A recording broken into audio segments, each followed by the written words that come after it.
happen if you gave yourself permission to post the cringe content, the content you felt where you didn't look your best, didn't sound your best, you didn't have the most spiffy sayings, you stumbled over your words some, you got off track.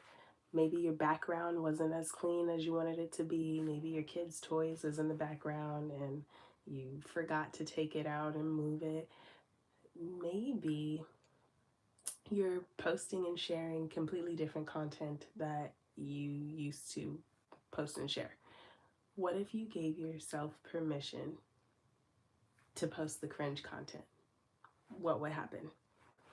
Well, you could actually get attention, and that is exactly what would happen. I know it seems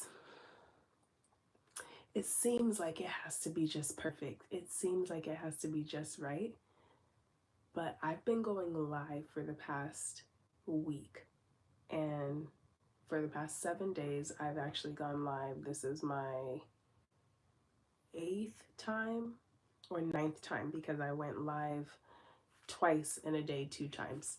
So I figured out that if I just give myself permission to show up, whether I draw the eyebrows on that day and put a little concealer on, or whether my hair looks a little tattered, or whether my kids are making noise in the background and maybe my camera's a little shaky, that I can just show up and I will still have people that I have helped, because I have had people tell me thank you, that I have been encouraging, that they have subscribed and they were glad that they found me. They encouraged me to continue to be authentic and keep sharing. And almost every day that I went live this past week, I said to myself I didn't feel like it. Every single time. But I committed to myself and I said that I was going to fulfill this promise that I keep breaking to myself about showing up consistently, and that I was just going to get out of my comfort zone or expand my comfort and try live for 30 days to get in the habit of sharing content without overthinking, without feeling like it has to be perfect, without feeling like I have to absolutely edit it.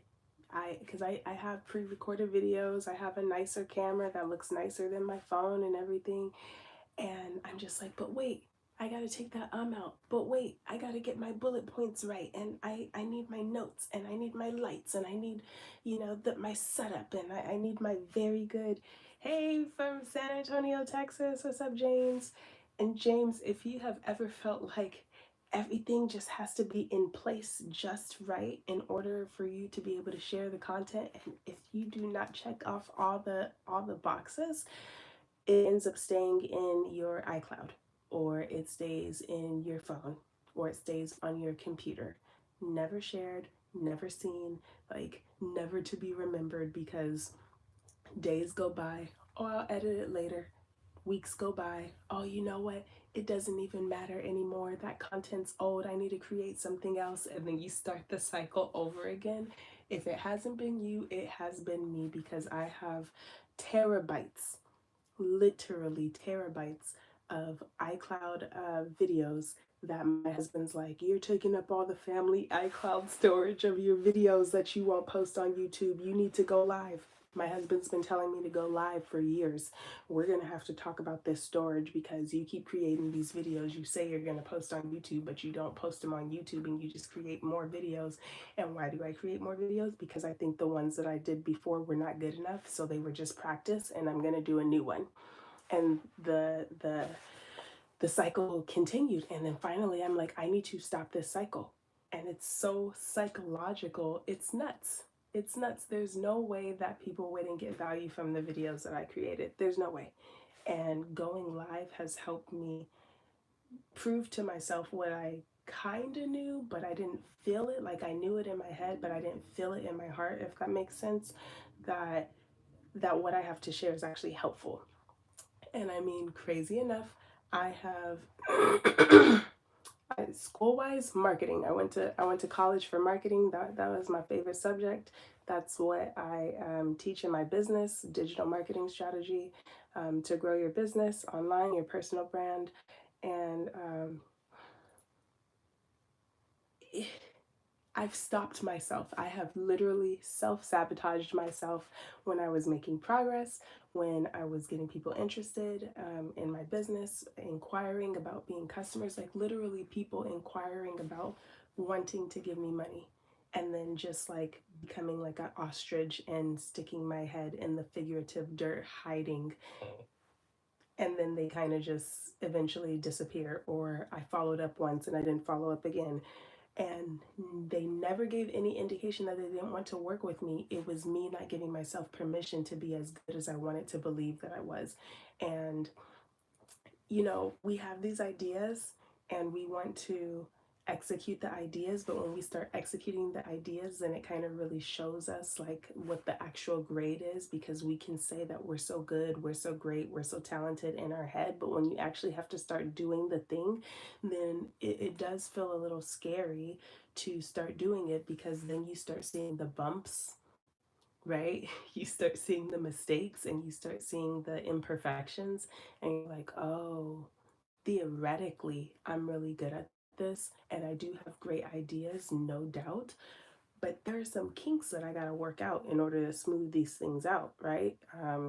I've done a lot of work with my business in the background, processes, standard operating processes and procedures, because some of those times where I started building my business up and getting momentum, I couldn't keep up with the interest. Literally, I was getting, you know, 20, 15, 30 plus 100 sometimes DMs, and I didn't even have enough time. I'm like, I work full time. I work time. So then I just stopped. I stopped everything, literally, just pretended like nobody was interested anymore, and just what's up, Justin? Nice to have you here. And made all the excuses why I wasn't good enough. And that was not the case. It was just like I was like scared to show up for myself, and scared to actually start implementing the things that I wanted to do in order to grow my business, because now I'm being called to the table. Now I could be graded either by myself or by the world or by my clients. And I have successfully helped clients, but it's like every single time talking to person, it's like the last one must have been a fluke. This next one's not going to go well, right? And I feel like that's the same thing with videos. Like, man, the last video my last live last night was, I got 2.5, almost 3 hours worth of watch time on one video, and I'm like, that's amazing. Like, I think it was like 145 people, something like that, tuned in, and almost 3 hours of watch time from one video, for 40 minutes, 41 minutes. And I'm like, but no, that's a fluke. That's not going to happen again. What if the next one, flops, or nobody pops on, and what if it was just because of the time and it wasn't really what I had to say? We start coming up with all these different things that makes us back out and back down on our goals and our dreams, our aspirations, and um, and we got to change that. We have to give ourselves permission to show up, give ourselves permission to say, hey, I might not be the best, and that's okay. I might not be the greatest editor. I might not be the greatest, like, spontaneous speaker, right? I feel very comfortable using notes. I love using notes. I usually have my iPad. I literally bought an iPad stand so that I could put my notes up and scroll while I talk, because I don't want to use what do you call that? A teleprompter. I do like speaking based on my points, but I want to remember the next point if I work so hard to write out the points. And you gotta learn different aspects of communication. That's the bottom of it, right? And going live has been a great practice for me, and I had to give myself permission for it to not be perfect. I normally actually like to, I'm recording in my bedroom. I normally like to record in my living room. I like to have my big, ring light up. I like to use my fancy camera. I have this fancy camera with a fancy lens on it.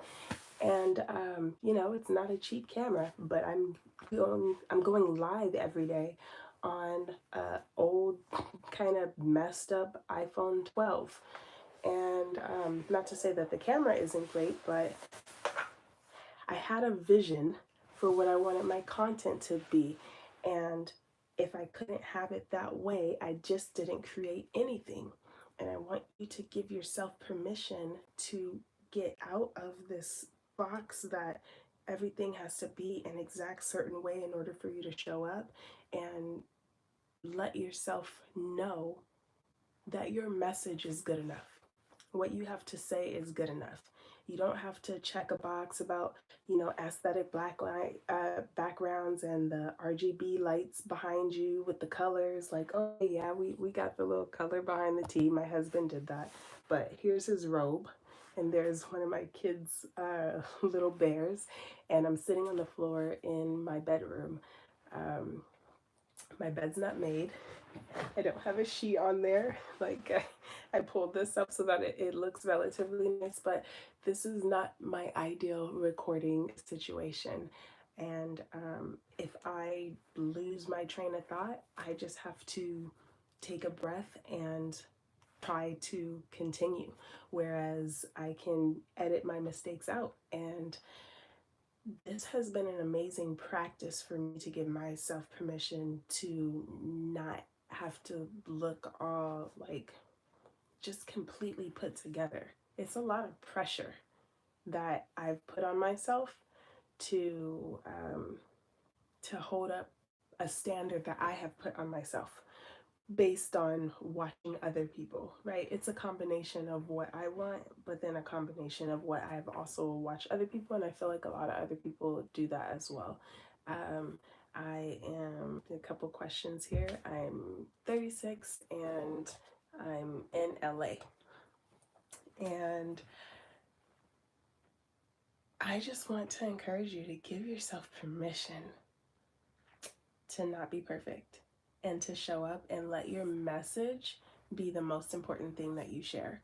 Let what you have to say be the valuable thing instead of fancy edits, instead of fancy backgrounds, and instead of fancy sets and fancy equipment. Let your words be the meaningful message that you share.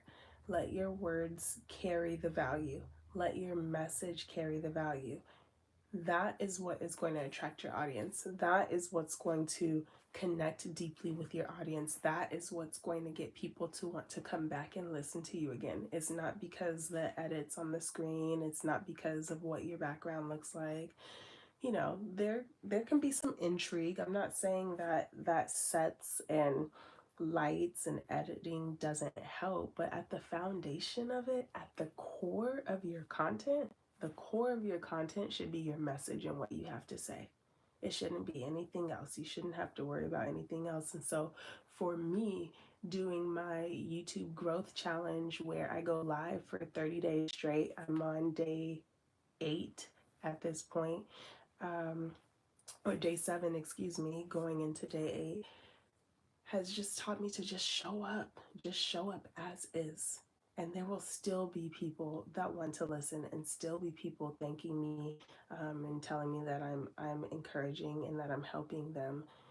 And if they're not on today, they'll be on tomorrow, right? And so I'm encouraging you, give yourself permission. Stop waiting for other people to give you the permission. Stop waiting for the validation of other people, for somebody to tell you, yeah, that's good enough, go share that.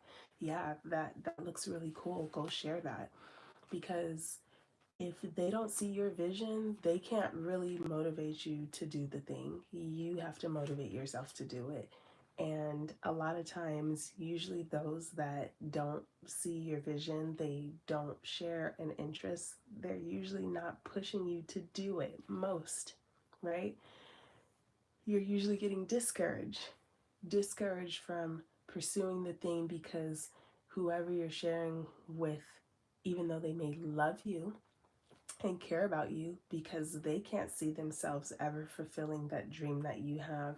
It's hard for them to push you to do it. They they don't see it. So you have to see it for yourself. And then eventually people will see it as you execute and as you go through the journey. So go through the journey and give yourself permission to go, permission to try, permission to fail and not get it right, and then try again, and then not get it right, and then kind of get it right, and then try again, and then get better, and then get worse, and then stop sometimes, and then start back. Like, give yourself permission and stop apologizing to people. I love this book called Girls Stop Apologizing because it's like, I feel like, particularly for girls, I know this was me. I always said sorry for everything. I mean, something wasn't my fault. I'm sorry. Something wasn't, it wasn't because of me, it was other factors. I'm sorry. Something that didn't even have to do with me. I'm sorry. And it's just like so much responsibility and then also so much shame from putting all the responsibility on myself, to show up a certain way. And if I don't meet that standard for other people, even if they didn't put it on me, then I'm like, I'm sorry. And it feels shame. And then it makes me not want to move forward to keep trying and progressing because I've shamed myself that I didn't hit my goal or hit my standard or show up the way that I wanted to. And I feel like a lot of us do that. And we kind of like, we punish ourselves from not hitting the goal and being great and amazing right out the gate. But everybody can't be born with, you know, Mozart like capabilities. Some of us have to actually work for it. So give yourself permission to take the journey to go through, you know, preschool, elementary, high school, and college, through those journeys of that journey of learning content creation for your business, for your personal brand, whether you sell physical products, whether you sell services, it doesn't matter. You have to learn the process of creating and sharing a message through content. But before you get all fancy with all the edits and with all the fancy stuff and all the attention keeping tactics, you have to start with the message. So just do whatever it takes to show up consistently to share a message that people are going to value and people are going to resonate with. And give yourself permission to start and to keep going. And so, okay. So, I've seen some funny comments here, but if you haven't already, I want to invite you to click the link in the description to join the YouTube Growth Challenge. I am sharing tips, strategies, tactics in order to maximize your visibility and grow your brand, your business, your profit in 2025 and beyond. So if you haven't already, make sure you click the link. And even if you don't have enough subscribers to go live, these strategies will still be beneficial to you, and you can use recorded videos until you get those 100 subscribers. And I'm actually going to be sharing a video soon about how I got my first 100 subscribers and how you can use some of those strategies to do the same for yourself. So I am going to go now. If you haven't already, do subscribe if you want to learn about creating messaging that attracts the right people to buy your stuff. So if you want to find the right words that connect with the right people that will want to buy your stuff, whether it's products or services or brands that want to get in front of your audience, then make sure you subscribe and join the email list so you don't miss out on the next video or the next live. Can't wait to see you in the next one. Bye for now.